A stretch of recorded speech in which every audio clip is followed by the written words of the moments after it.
每日都要覆大量 WhatsApp 查詢，又要睇記錄先覆到，但唔夠快，客就已經比較咗其他而冇再應機，即刻同你示範玩具店最實用嘅自動回覆方法。例如客人問仲有冇 Pokemon 卡，盲盒幾錢？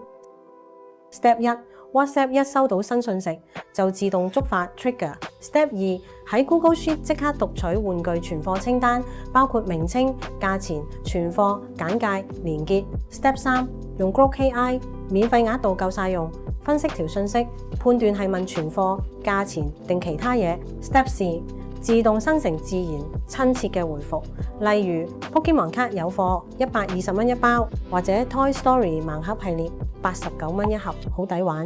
再加多一條網店連結，即刻 send 返俾客人。Step 5順便將對話記低落 Google Sheet， 時間、電話號碼，客人問咩，回覆內容。萬一 AI 生成唔到回覆，系統會自動發預設訊息，再電郵通知你手動跟進，唔怕 miss 咗。覺得有用就俾個 like 加 subscribe 支持下啦！